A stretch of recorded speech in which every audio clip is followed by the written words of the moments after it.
La paroisse Saint-Charles-de-Foucauld a évidemment grandement intérêt à marcher là où son saint patron a marché. Et donc, nous avons marché entre Tamanrasset et La Sécrème, c'est-à-dire au fin fond de l'Algérie, 1800 km au sud d'Alger, donc dans le désert du Sahara. Et nous avons découvert l'endroit où il avait installé un ermitage tout en haut de la montagne, La Sécrème, mais également là où il avait installé un fortin et là où le 1er décembre 1916, il a été assassiné sous la balle d'un Redzu. Un Redzu, c'est quelqu'un qui fait des razzias, vous savez, ce sont des pillards en quelque sorte. Et il est mort donc le 1er décembre 1916 et nous sommes allés sur ses traces là-bas.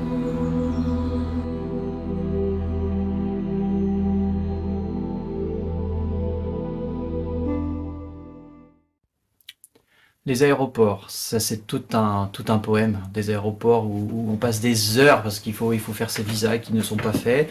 Oui, il n'y a pas de problème, on va vous faire votre visa. Et puis ils le font pas. L'aéroport où on dort parce qu'on a oublié sa bagage à Paris. L'aéroport où on a perdu son passeport et on est obligé de retourner dans l'avion. Bref, tout un poème.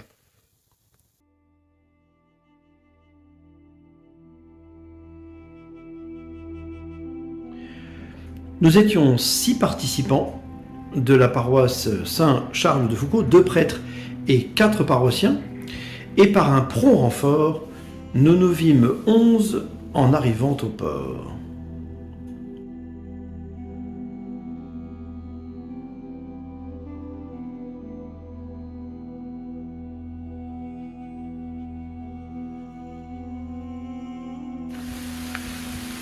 Contrairement aux idées reçues, il arrive qu'il y ait des intempéries dans le désert, peut-être même aussi de la grêle. Nous avons eu la pluie pendant la nuit une fois et il a également grêlé au désert.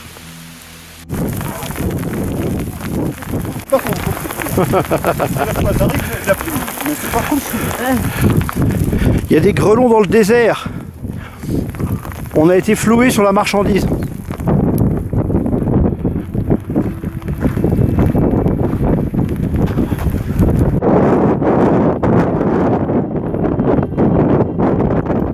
Est-ce que le soleil brûlant du désert nous gêne ou pas?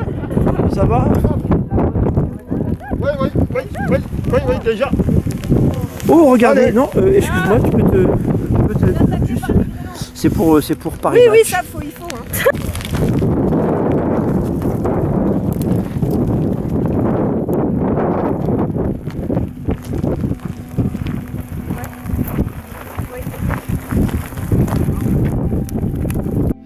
Évidemment, le désert était plutôt désert avec quelque chose d'un peu lunaire, si on veut.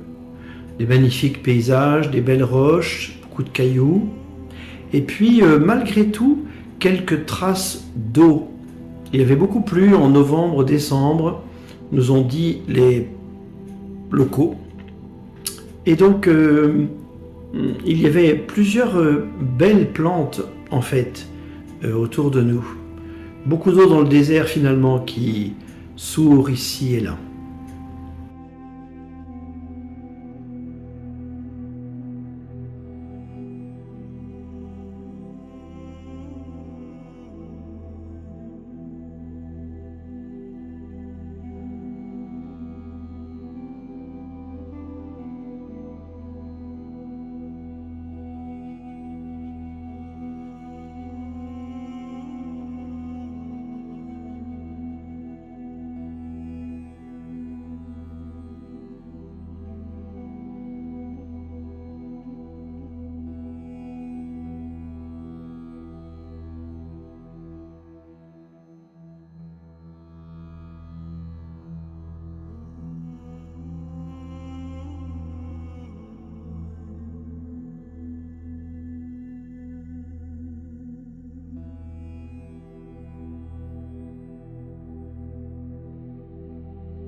Nous avons découvert au désert le port altier des Touaregs et également de leurs chameaux.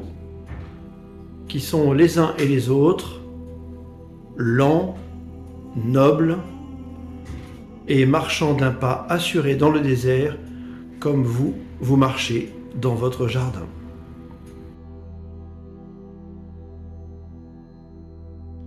Bien entendu, il n'y avait pas d'hôtel au désert. Nous avons donc dormi par terre, sous des tentes, et nous avons, il faut bien le dire, très bien mangé. Nous avons incroyablement bien mangé, grâce à 2 cuisiniers, et aussi grâce à certaines galettes tout à fait incroyables concoctées par les Touaregs. Les chameaux, bon, c'est des dromadaires en fait, mais les chameaux, c'est une belle expérience de notre pèlerinage. Et en plus, on a ici un spécimen de chameau. Écoutez ce qu'il fait comme bruit. Voilà.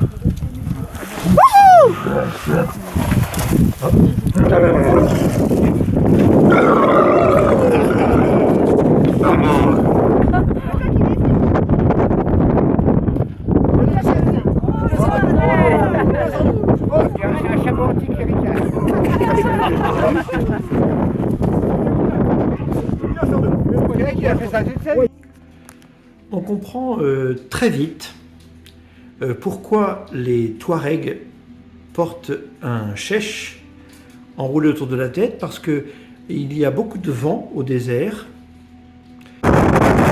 Dans l'avion, on nous a dit il n'y a pas de vent dans le désert. Eh bien, c'est pas vrai.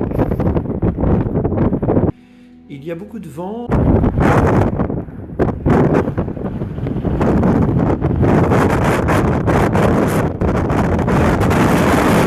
Et ça protège également du sable, du soleil. Bon. Quant à nous, nous avions des lunettes de soleil, ce qui nous permettait de ne pas nous abîmer les yeux. Alors que les yeux des Touaregs, dans le désert, sont, paraît-il, très abîmés.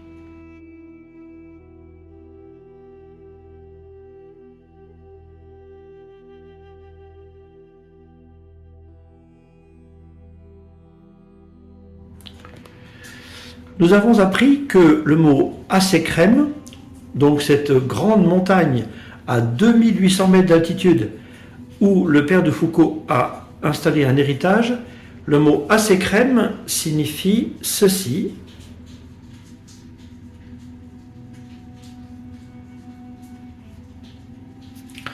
C'est-à-dire le lieu où tout converge et le lieu d'où tout vient.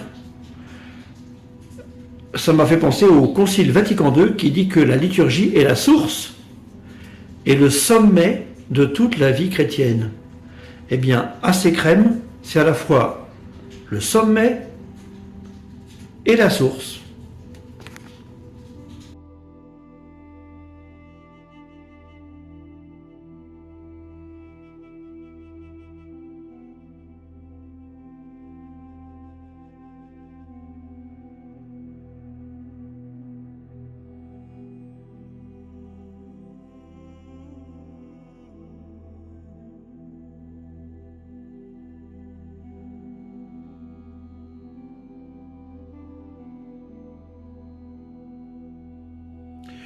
Nous avons visité bien entendu le Borj, c'est-à-dire, c'est le mot pour dire fortin, que le père de Foucault avait construit pour les 42 habitants de Tamanrasset, qui en comptent aujourd'hui plus de 200 000. Mais pour protéger les 42 habitants, il avait fabriqué un fortin, et c'est là que le 1er décembre 1916, le père de Foucault a donné son dernier souffle sous la balle d'un jeune homme qui le tenait en joue lors d'une razzia.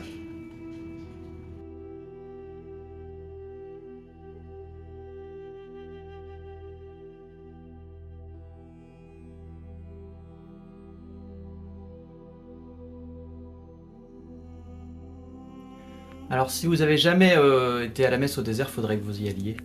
parce que c'est grandiose, on voit Dieu en fait, parce que le paysage est incroyable. On est devant une l'immensité de Dieu qui rejoint parfaitement l'immensité du sacrifice de la messe.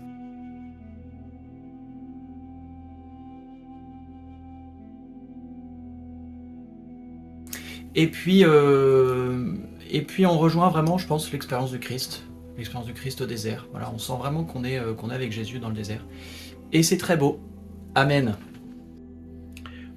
Je dois dire que j'allais sur les traces de Saint Charles de Foucault pour ce pèlerinage et finalement j'ai plus, je crois, rencontré Jésus que Charles.